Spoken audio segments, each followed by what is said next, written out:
useful to the society as well as businesses. Those are the use cases I'm going to discuss with you today. Okay, right. And this is the agenda for today. Okay, so I am going to give an introduction about the blockchain, very little introduction, because I know this is a fourth day of a blockchain faculty development program, right? So I'm sure most of you have got enough information about the blockchain. So I will not go very deep into the blockchain. I mean, in terms of giving introduction. But I wanted to cover the introduction, because without covering introduction, it may not be good, because there may be a new joiners for today, or there may be people who wanted to know in a different way. They wanted to understand how the blockchain works in a different way. So I just included a small intro to the blockchain. Then we will see why we need to use blockchain and how it works. I'll give a small quick presentation on that. Then I am going to cover about the facts and figures and how it is going and how the industries are adapting to the blockchain. And we are going to discuss about some of the interesting use cases. I will just show you a slide that will show where these use cases, where the blockchain is used. And I'm going to discuss some 5 or 6 business case studies where it is actually implemented and very much beneficial to the businesses. Okay, and then I have a small slide that will talk about what next for you. If these FTP for last 4 days or 5 days created a spark in you to learn about the blockchain.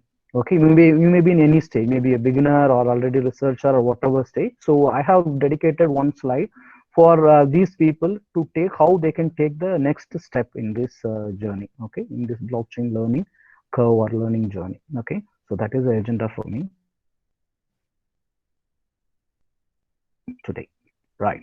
So before I start, I just wanted to just to show this thing. Okay, just have a look. This particular image or photo is taken from one of the popular shops, one of the popular grocery shops in Dubai. Okay, it's Lulu. You might be aware. Okay, so if you have a look at this particular image, you can see that what I have taken is an all organic food. Okay, you can see the organic mushroom. Sir, photo is not visible, sir. Your presentation is not. It's okay, ma'am. No, no, sir. Only very Sorry, Yes. what is not seeing?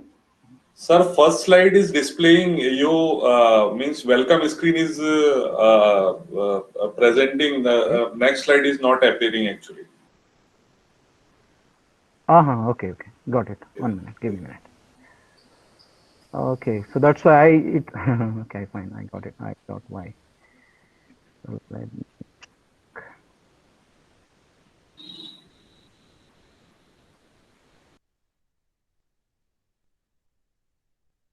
give me a minute. I'm just checking it.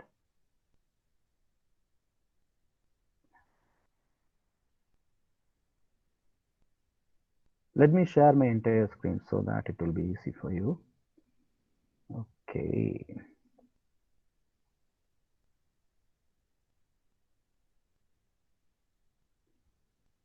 Can you see my screen now?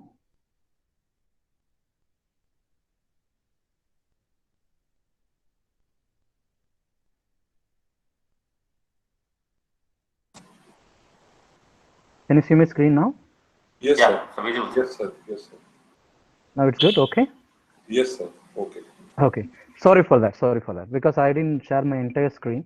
So I think I shared only my PowerPoint. But this is a different app I have used for creating. Okay. So as I told you, this is a title, result-oriented use cases in blockchain, and this is the agenda I was talking about. Okay. So we are going to quickly discuss about the intro, and then we are going to go little deep into blockchain, what, how, and why. Small few slides, and then one few information about the facts and figures, how the industry is quickly adopting the blockchain in different use cases. And I'm going to show a slide about very interesting use cases where blockchain is applied. And we are going to discuss about the 5 or 6 use cases that are already implemented in UAE as well as elsewhere. And then I'm going to have a slide for what next for you. Okay, this is the agenda I discussed, right? So before we start, I was just showing this particular image. Okay, so this particular photo is taken from, as I told you before, this is from one of the very popular grocery shops in UAE. Okay, it's a Lulu. Okay, so if you see, this is a photo of an organic mushroom shop. Okay, so like, I mean, you can photo of an organic mushroom. You can see here the cherry tomato and also some mushroom. Yes, can you see? Yes, So sir. please Visible, sir. proceed. Okay, thank you very much. Okay, so if you see in this is a very common sight in any country, right? People prefer to buy organic food, so we know why, right? So when even though the price is more, the cost of an item is more, we are ready to buy more. We are ready to pay for it. Why? Because we feel it's an organic. They may not have used the chemical fertilizers for growing these plants, and we feel that this is maintained a good quality, correct? And this is handled properly. These are all based our assumptions, right? So how we know that? When I just see organic mushroom, and also you can see from Dubai is a kind of a place where it's a highly metropolitan. Means that you have this country is having people from almost all the countries. Okay, expats. Okay, for example, even the place where I'm working, we have the employees coming from more than 100 countries. You don't believe, yeah? It's a kind of that kind of an metropolitan place here. Okay, here at any point of time, these organic mushroom, if you have a quick look at this label, you can see that the origin is coming from Netherlands. Okay, the organic mushroom, and this one cherry tomato is coming from Spain, and this is a UAE local made. Okay, the grown in the UAE. So if you just see, yeah, this is very fine, and even when you have a look at the cost, also it is very costly compared to a regular mushroom or regular cherry tomato. It's very costly. Even in India, you can see a normal tomato cost, let's say 20 rupees per kg. The organic tomato will cost 50 rupees per kg, right? And people not 50, maybe equivalent to, definitely it is more than the regular one.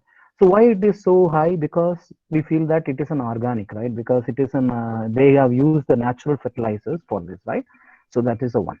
And second one, I have another set of photo here. It's all fruits. Okay, so these fruits, all these fruits coming from a different places. The one, the this one, the raspberry, what you were seeing, it's coming from the Morocco. Okay, and blueberries, it's coming from the Chile, and kiwi fruit that's coming from elsewhere. So now all these fruits are coming from a different location, and they claim that organic, right? And even in India, we see that. But how will you? Why are you ready to pay more? Because it's an organic. But how will you trust this is organic? How do you know? It is just by the label. When I just see the label, I just confirm. I mean, I will just satisfy with myself. Okay, this is organic. I'm ready to pay extra money. Is there a way that I can really say that this is organic? So what will happen? The same tomato, I just put it in my garden, in my home. Okay, I just keep a very good package and make a very good label, and it will not take longer to make this kind of label, designing this label, right? So I just make this wonderful label and just say made in Netherlands, made in Spain, somewhere. So instead of selling it for 20 rupees, I can sell it for 50 rupees with these labels coming from outside. So now, so how can we say that? Are we going with these kind of foods only by the label? Are we trusting this kind of foods only by the label? Okay, so just think about it. Okay, so now this is the question. So don't count the zeros. It is nothing but $1 million question. Okay, no need to count the zeros. Okay, this is the $1 million question in front of us. How can I trace my food from origin to shelf? So I say that this is an organic food, right? But how can I trace whether it's a really organic food? What if if somewhere it is grown and it is just label is saying organic? Okay, so how can I trace my food from origin to shelf? Okay, so that is the biggest question that needs to be answered. Okay, so we want a technology. Okay, so we want to have a technology. So how can I solve this problem with the use of technology? Okay, so I need a technology that will help me to record every transaction. Okay, so let's say if you talk about the business is all about the transactions, right? So business is all about the transactions. Give me a minute. The video is off now.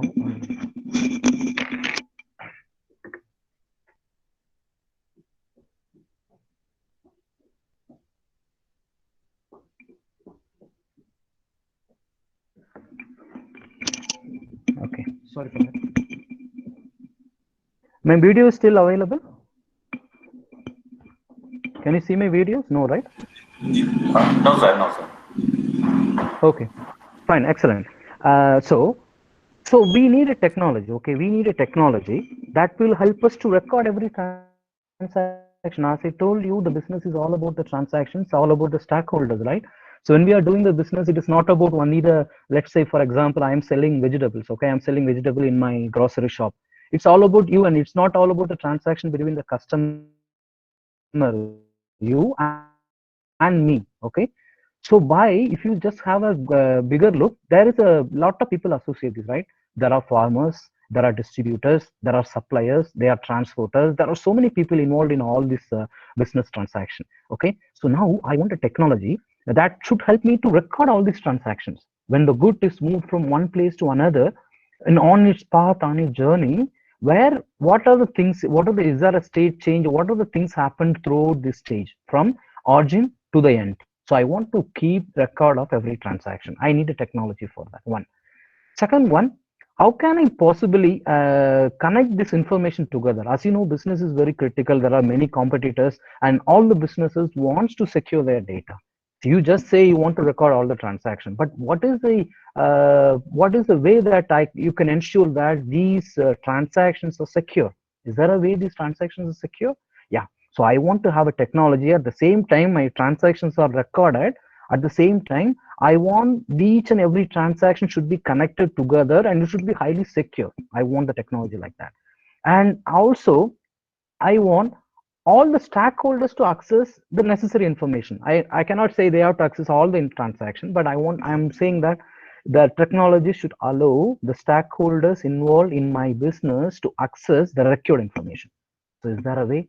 So I want these technology. When these technology is in place, I can answer my previous $1 million question, right? I can do the tracing of my food or any kind of product from origin to the end. Okay, so that is how we are introducing blockchain. Okay, so that is where the blockchain is going to be introduced. So I haven't included much introduction because I'm assuming that in the last 3 days you might have heard a lot about the blockchain. So I don't want to bore you. So I just highlighted only 2 points. Without touching these 2 points, the blockchain concept cannot be completed. Okay, so what is the blockchain? Blockchain is nothing but distributed ledger technology. Okay, now DLT, we call it as a DLT, right? So what is a ledger? So ledger is a kind of an accounting book. So if any of your friends or anyone is doing, they used to maintain an accounting book. Okay, usually nowadays it is on digital level. Okay, so they may be maintaining a digital level accounting mechanism to keep all their transactions on a day-to-day basis. Okay, so this is a one. So now we are talking about the distributed ledger technology. So when I talk about the business, as I told you before, it is consists of different stakeholders. So all these stakeholders are going to maintain their own accounting notebook or accounting mechanism. Okay, so in this current setup, it is not possible for me that everyone can see anything, right?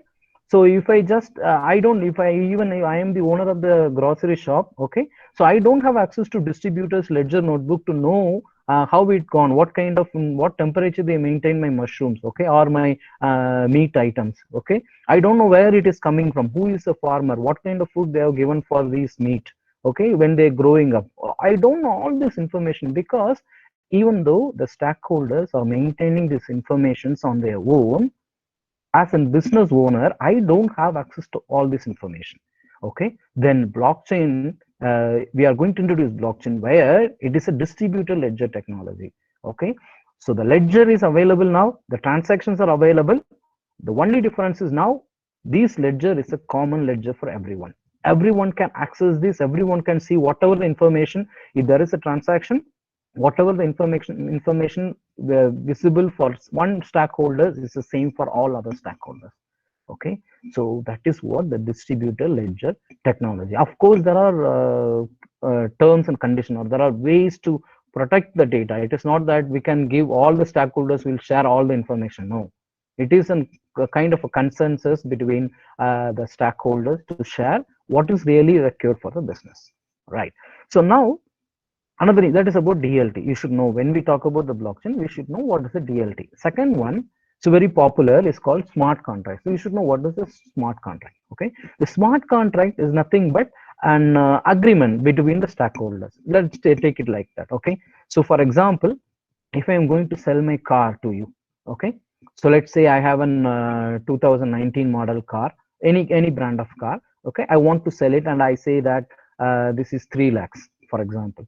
So when you are the possible buyer from me, do you just get the car from me? And when I say just 3 lakhs, you'll say, okay, give me, sir, okay, fine, 3 lakhs is fine, I will give.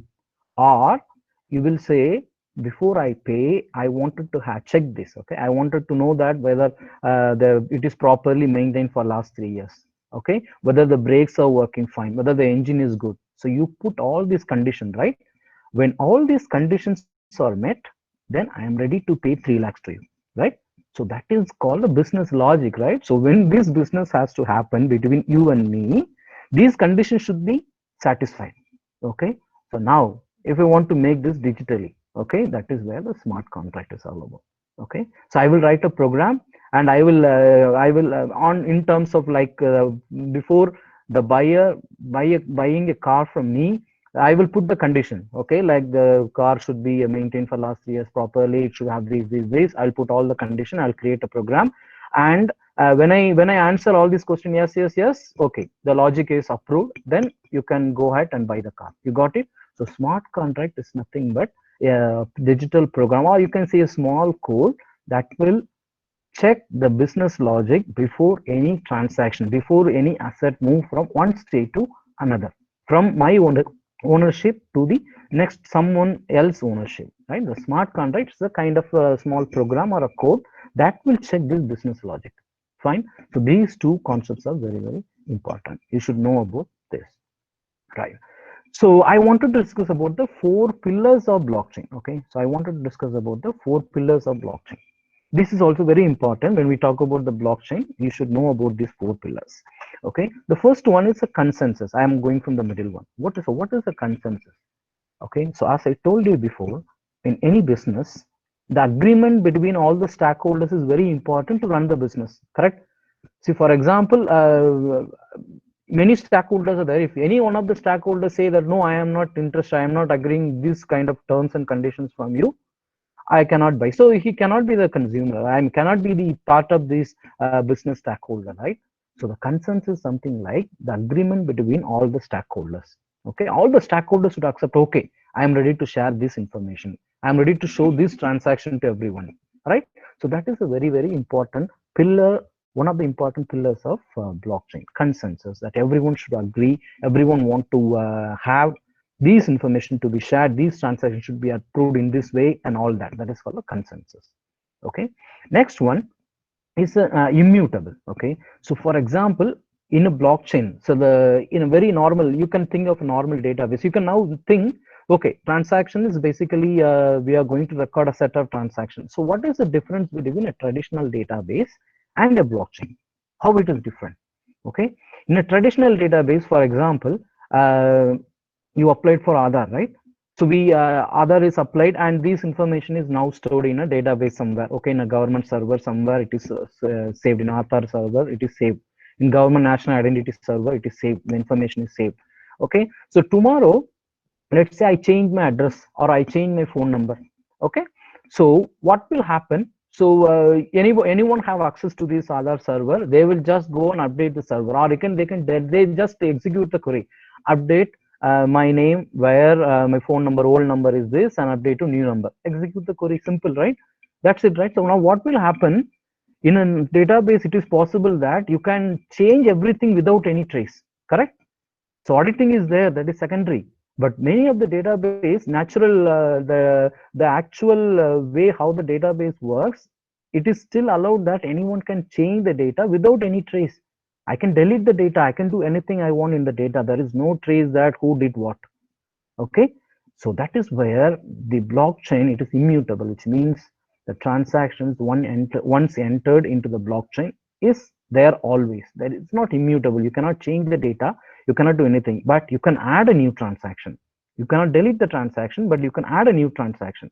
But whatever the transactions you did before, whatever the performance, whatever the operations you did before, it will be still recorded. It is immutable. Okay, So consensus and immutable. Next one is a provenance. Each and every transaction is timestamped. Okay, each and every transaction is timestamped. Each and every transaction is going to have a hash key. So it is a proof that somebody has done something. No one can deny later that this transaction is not done by me. I didn't do anything. So all that is not possible because there is a provenance mechanism. It will clearly say or clearly show who did what in the whole system. Okay, and then finality. Okay, the finality is something like whatever the information I am seeing is the same for everyone. All the stakeholders will see the same information. So that is called finality. So finality is the whatever information you are seeing is the final information. Okay, so whoever the stakeholder at any point of time, they come to the world state, and whatever the state they are seeing is the same for everyone. Correct. So that is called finality. Okay, these are the 4 pillars of blockchain. Right. So it's a quick slide about how it works. I'm sure most of you know at this point of time, since you are already attending the blockchain seminars. Okay, so how it works, basically the blockchain is a P2P network, a peer-to-peer network. So how it works, so let's say the client, so these people, there is a P2P network, which means there are lot of peers in the network. If any party in the peer, they want to initiate a transaction, so this will be distributed, these requested transaction will be funneled or distributed to every individual node or the network, individual node in the network. Okay, and individual nodes, when they receive the request, they will validate the transaction using an algorithm. Okay, some consensus algorithm or whatever, they will validate the transaction against the business contract, business logic, or smart contract, something will be there. So they will validate the transaction. Okay, this transaction should be accepted or rejected. So they will say, okay, so when they say this is accepted, then when it is, the transaction will be approved, and these transactions will be added to a public ledger or an ledger, and where once the block is added to the existing chain, the transaction are complete and permanent, and from the client application they can view the transaction. So that is how it works. Okay, it looks very simple, right? So basically it sends a transaction, all the peers will notified with the transaction, and all the peers will see whether this transaction is valid or not based on certain rules and conditions. If they feel that this is good, they approve. Okay, so in a blockchain, it basically, the P2B, the stakeholders or P2P nodes, there should be a 51%, minimum 51% of the people should approve the transaction or accept the transaction is valid. If there is less than 2/3 of the people and the nodes in the network, it's not going to approve, this transaction will be rejected. Okay, so that's how it works. Okay, the basic working of blockchain. Right. So we need to know about the different types of blockchain. Okay. So usually, in a normal term, there are 3 types of blockchain, right? Public blockchain, private blockchain, or hybrid blockchain. Okay. So there are 3 different types of blockchain. In this slide, they have included federated blockchain as well. This is also an extension of hybrid blockchain, but basically 3 type of blockchain you should know. Okay. The public blockchain, private blockchain, and hybrid blockchain. So what is a public blockchain? So when anyone can do anything in the blockchain, that is called a public blockchain, right? For example, very best example is a Bitcoin, right? Definitely most of you, 90% of the people here, they are aware with Bitcoins. And most of 80% of the people confuse themselves with Bitcoin and blockchain, or same. No, okay? So Bitcoin is different from the blockchain, but the Bitcoin uses the blockchain platform. Okay, the blockchain is if you are going to enterprise, if you are going to create an enterprise blockchain, it is a private blockchain. Okay, so for example, in the public blockchain, today you wanted to invest something in the Bitcoins. So what do you need to do? You don't have to do anything. So you have to find the trader. Maybe you have to install the app for it. Okay, you just create a user ID and you can start transacting. You can start buying and selling. All that is possible. Okay, so here there is no anonymity. Nobody knows who is doing what. Say nothing. This is a public blockchain. Okay, so based on the cryptocurrency, most of the cryptocurrency transaction works on a public blockchain setup. Okay, so anyone is allowed to join and participate in the network, and this is fully decentralized, and transactions are anonymous but transparent to everyone. Since we don't know who is doing, but still the transactions are transparent. Okay, anyone can see, but we don't know who is doing what. Okay, so that is where the private blockchain comes, and private blockchain is mostly used by the enterprises. Okay, if a single organization is planning to do, for example, as an food grocery owner, or I am the food processing industry owner, if I wanted to create my own, I will go for a private blockchain. Okay, and this private blockchain will be accessible only for the stakeholders within my business. So now I know who are all the stakeholders. If anybody is doing, it is not anonymous. I know who is actually doing what. Okay, so then this is a private blockchain. So in some cases, most of the government or big organizations, they usually go for a hybrid blockchain environment where you need to maintain some privacy. At the same time, some data will be accessible by the public as well. Okay, simple example, e-voting, for example. The e-voting, the government cannot, we cannot make everything as public blockchain. There should be a private part, there is a public part. Okay, so when we have those kind of a requirement, okay, only certain elements, we can say that only few group of people, few organizations are private, few transactions are private, and some transactions are public. So when you have these kind of combination, then we go for the hybrid blockchain environment. So it is very important, you should know these three kind of blockchain technology: public blockchain, private blockchain, and hybrid blockchain. Right. So next one, I just wanted to discuss about some blockchain real world use cases. I like this slide very much because it almost covers everything. If you just have a look, there is more than 50 blockchain real world use cases, right? But if you see, I just highlighted a few of them where it is very interesting use cases. Something like you can see here for the fine art, okay? I'm not sure you are able to see for the fine art, okay? So for the fine art is something like, let's say you are a very good artist, yeah? You are a very good artist, you are very much creative, and you created a wonderful piece of painting, okay, and you just put it in a Facebook or your YouTube for that. Okay, so we don't say now we are interconnected, right? We are connected, anyone can see your picture from anywhere. And what if I just reproduce somewhere and I just claim that this is mine and I can sell it for myself? Okay, it's a kind of an IP, right? Intellectual property. So how we can do that? So some companies, okay, some companies are started implementing digital certificate for the art produced by someone. Okay, the blockchain is used for that purpose. So as soon as you create, you record your work in a blockchain. Okay, so any point of time you scan it and you can see who is the owner of it. Okay, so this fine art is very much fine art, they using it. And then in railways, okay, Nova Trans is one of the companies. Okay, it's a Russian company. So they are using blockchain for using it in railways. For what? See, for example, for repairing or you want to do this inventory stock management and to be transparent with everyone, how much stock is available, what is the status, when it will come, who is the distributor holding it, or is it on the transit? They want to know all the status about the whole process when they want to repair a railway item. Okay, so the Nova Trans is the one they have implemented a blockchain for that purpose. And then the same way for the music, okay, there is a company called Orpit, is a blockchain based project, okay, by the former Guns N' Roses drummer.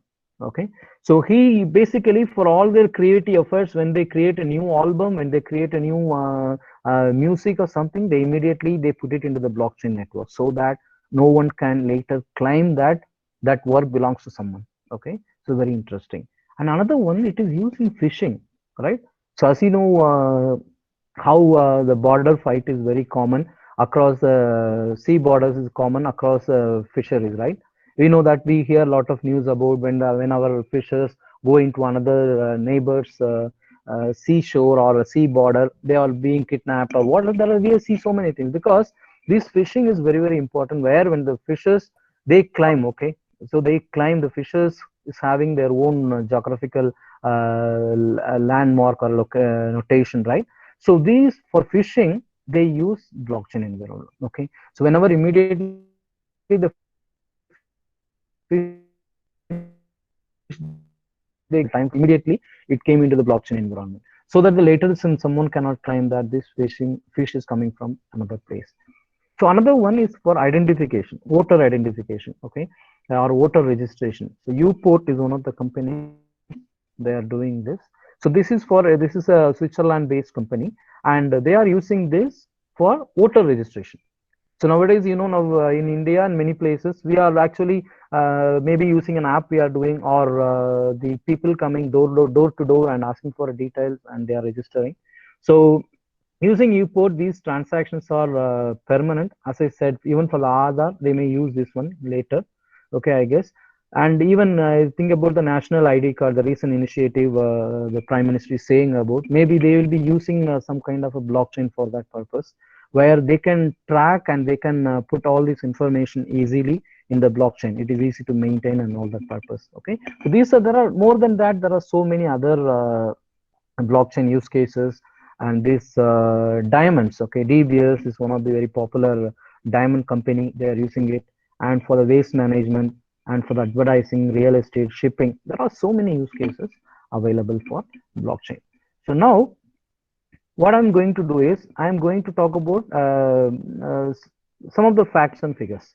Okay, so as you know, this is one of the Deloitte's is one of the global research companies, very popular companies. So these are some of the recent insights on blockchain. Okay, so these are the different sectors. Okay, the technology, media, and telecom is actively using blockchain, and in India, Geo is using very aggressively blockchain for various purposes. Okay, for various purposes they are using the blockchain. As the end user, we may not be feeling how actually, but as the backend side, as the business side, they might be having a lot of improvements in their process, and lot of cost savings, lot of time savings, lot of customer satisfaction, and so many things. Okay, so the technology, media, and telecom is people in next 12 months to use blockchain. And then the energy and resources, manufacturing, life sciences and healthcare, consumer products, financial services, professional services, retail, wholesale. So these are some of the places where the blockchain is highly effective. Okay, this is a real research taken from the Deloitte, and and there is a significant improvement in many areas where prior to 12 months they might be thinking about it, but in the next 12 months they are planning to implement blockchain for their business processes. Okay, so this is about the blockchain facts and figures. Right. So I want to say about the UAE. Okay. So UAE is considered as one of the very aggressive in implementing the blockchain initiatives or digitalization process of various government activities. Okay. So there are more than 200 plus blockchain initiatives across UAE. And then there are 120 plus companies as well. And they are planning to implement or planning or help to implement blockchain for different businesses. And even 40 plus government entities, they wanted to use blockchain for their various regular activities or business as usual activities. Okay, so as you can see here, this slides talks about the different logos of different companies. They are actively interested to use blockchain for their business processes. Okay, so out of which, what I am going to do, I am going to take some four use cases, four companies from real world use cases that they have implemented successfully and using in UAE. Okay, right. The first use case I want to talk about is this: the DP World. Is from the logistic and supply chain. So what is the DP World? DP World is one of the big companies here, and they are basically they are into imports and export. Okay, and they are a world leader in global supply chain, and they have 150 plus operation in 46 countries. They are operated across 46 countries in different ports, and they are responsible for all the cargo movement from many of the players. They are one of the biggest players in the world. Okay, DP World. Okay, so as you know, this import and export process is very stringent process, right? It's a very tedious process as well. When you want to move one good from another, it is not very easy, right? It has to go through various approvals. It has to go through various. It has to pass through various government laws and so many things. That is a big process involved. Okay, and these stakeholders here, like importers, exporters, or intermediate agents, third party distributor, supplier, etc., and it's very complex, and it was taking a longer time for them to process any kind of transaction. Okay, it's all mostly in paper based work. So they have decided to digitalize this work using a blockchain. Okay, so what they have done, they created an app, or they created a platform where all these customer registration and license renewal to start with they come into the blockchain environment. So here all these processes go through a very faster way, because there is a smart contract that will check the conditions when you apply for a license, and it will check for all the conditions. When all the conditions are true, renew the license. You don't have to apply and wait and all that, nothing. So these conditions are already pre-built. These logic are already pre-built in the smart contracts. So when I apply for when I want to register as a customer, which means like an importer or exporter, that will go through the blockchain platform, and it will check for a few things, and it will say approve. Okay, and then the entry exit certificates, when the goods are moving from one place to another, this entry exit certificate is also very important. This also takes longer time when it's go through a paper based one, when it is go through a different departments, get approval on different countries and all that, and each country uses a different rules for that, right? So all that, it takes a longer time. They digitized this process with the blockchain. And then COA is a very normal one, the certificate of origin, where the product is coming from, when it is coming or entering into the market in another country. This COA is very important. So this is also they digitalized. Okay, this is a use case one.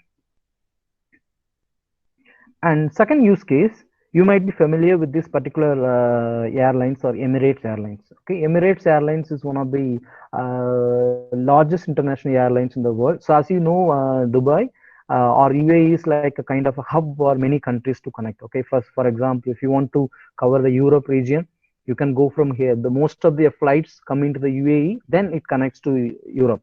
And if you want to, even for the US, most of the flights may come into UAE, and so this is a kind of a very good connecting point for so many so many countries along the globe. Okay, so these Emirates Airline is one of the world's largest international airline, and they have 150 plus destinations in 85 countries. They are operated in 85 countries.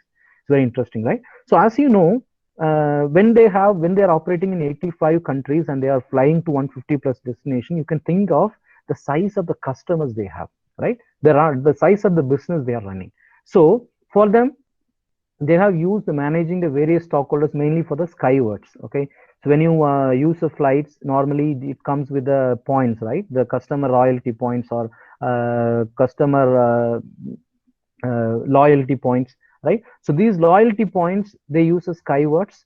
So reconciling this and payment process is a tedious task they feel, because for example, when I'm just traveling in Emirates, when I'm going from let's say Dubai to London, so when I get into the London, I wanted to redeem my points. Okay, so I wanted to redeem my points immediately in London. Okay, so any of the approved partners of Emirates, it was not possible before, because it takes time. So immediately I landed in London, I cannot immediately redeem my points, because it has to go through the process. It has to verify whether really I use that points, or there are so many restrictions or conditions to be checked.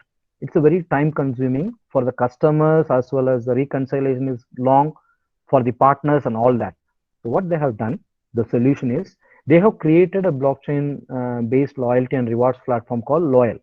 Okay, so this Loyal is a one. Now everything is, as soon as I boarded, it immediately reflected in Loyal, and points are credited, and this is immediately visible to my partner, or to the Emirates partner who is at the London airport, right? For example. So in this way, the whole process of creating the loyalty points and rewarding the points, redeeming the points, reconciling, and the payment, everything became very easy with this Loyal blockchain platform. So this increase the transparency between the partners, also the traceability as a consumer, it is easy for me. Okay, and the improved customer experience, instant earning and redemption for all partners. As you can see, instantly, when I just reach the London airport, immediately I can redeem my points, because even the Emirates partner, they know whether I have really my points are reflected in my system or not. Okay, so this is one of the interesting use cases they have. So another use case, this is from the Ministry of Health and Prevention. This is from Ministry of Health. Okay, so this is related to the organ donation. Okay, so organ donation is very vital part of the healthcare, as you know. Okay, so but in India, even not only in India, in many countries, people are killed for illegal organ combining, or illegal organ donation is very popular, right? And people are being kidnapped or killed for organ donation, and they sell the organs of other people, in a high amount and all that. So there is no transparency in that organs in that, right? So identifying organ allocation and transplants need timely response, right? So for example, if you are visiting an hospital for a transplantation, if an hospital need an organ, so where they will go for it? Is there a very common place that I can look into? So they have created an blockchain platform called Hayat. Okay, so this is a platform for everyone, the hospitals, the donors, or whoever is involved in that. Okay, so if you want to donate any of my organs, I will go to Hayat and I will just say I wanted to donate this. I just register myself. Okay, so anyone can look into it because it is coming from an authorized app or authorized D app, or which means a blockchain based app, and any hospitals can immediately connect and they can do this. Okay, also they say that these kind of this application, Hayat blockchain based application, they save the dialysis cost of more than $20 million per annum. Okay, so for example, for dialysis, as you know, when somebody got into dialysis, it is very important for them to transplant the kidneys, for example, right? So what if it is taking longer time? What if it is taking longer time to find an alternate donor or a possible matching donor to get that kidney? So how it is possible? So they have to do prolong the dialysis for a long time, right? So using the Hayat app, it made it very possible to find the matching donor easily and quickly. Okay, so this saved around $20 million per annum for the Ministry of Health. Okay, using this Hayat blockchain-based donor registry platform. Right. So another one, this one is not from UAE. This one is from American company. Okay, called CSO America. Okay, so what they are into food supply chain, and they are one of the biggest producers of olive oil. Okay, olive oil in US. Okay, so these olive oil basically see again the same case when it comes to food, we trust the food only by the label as of now, right? So we don't have any other mechanism. We trust the food. Okay, if this is if they say there's extra virgin wonderful olive oil, okay, I just read the label and I just confirm, okay, is a very good product. But there is a very distress among the consumer of counterfeiting, mislabeling of olive oil. So anyone can take a very low quality olives and they can make an oil and they can put a wonderful label like that. So how will you differentiate? This will affect the company itself, right? It will, if I am going to create an olive oil company with the same label, it is a big damage for the CHO America, right? So they have decided they wanted to use blockchain for this purpose. Okay, also there is a lack of knowledge in the blending process and there is no transparency basically in the whole process. Okay, so they created an IBM based blockchain platform for the track and trace, and they included a QR code. So anyone as a customer, I just scan the QR code at the bottle to view the complete record from origin to shelf. So I can see that where the olives are coming from and how they are processing it, what is the processing steps, and what kind of material, what kind of ingredients they are using. Okay, so all that I can view through the QR code. So this is another use case. And another use case is a very interesting company called Alma Viva. Okay, so what they are doing, they are the world largest producer of Sicilian and Italy red oranges. Okay, the red oranges are very popular, and they found that recently, maybe like before implementing this, they found that there are counterfeit oranges. Red oranges are coming into the market, claiming these are the Sicilian red oranges. But they found that these oranges are coming from somewhere in Eastern Europe, as well as somewhere in East Africa and China and so many other places. But they claiming that these are all Sicilian red oranges. So they approach one of the companies called Alma Viva to implement a blockchain-based solution. So how they can identify this kind of counterfeit oranges. Okay, so they come, if you just have a look, they just put a sticker on the each and every oranges called IGP. If you just scan this label, it immediately take you to see the origin, when it was harvested, what is the storage method, how much how much temperature it was maintained, and all that information is inbuilt with this one. Okay, so this is one of the another interesting use cases they have implemented. Right. So these are the, as I told you, instead of saying, I mean, instead of covering or saying about the use cases that is possible, I just whatever we have discussed, whatever I have shared with you, these are all the real-time use cases. They are already implemented and they are using in the market. That's why I just limited to only 5 use cases. Okay, right. So now I believe that you got a very fair idea about how the blockchain works based on different use cases we discussed. You might have get a fair idea about where it can be used. For example, you may be thinking about implementing a blockchain for your project, or you want to you are thinking about how to do a research in an blockchain. You may be thinking about so many other things, right? So I just included a next slide just to tell you how you can proceed. If you are a student, okay, not only for student, any beginner who wanted to know about the blockchain, I suggest this particular website called cognitiveclass.ai. Okay, so this is one of the very popular websites where you can get the free courses, basically, okay, the fundamental courses on blockchain, and you get certificates from IBM. That is one of the very good thing. And if you are a student, definitely you should try this, and these certificates will be worth when you are going for a placement interview or when you apply for a job. Okay, so cognitiveclass.ai, I request you to search this site. And second one, you can explore these online sites, okay, online education sites like edx, udacity, udemy, coursera. There are a lot of blockchain courses available from different and reputed universities across the globe. So you can just start with a basic course. There are a lot of basic courses available for free of cost, and some of the courses you need to pay for it if you want to extend your knowledge further. So there are many courses available here. You can have a look.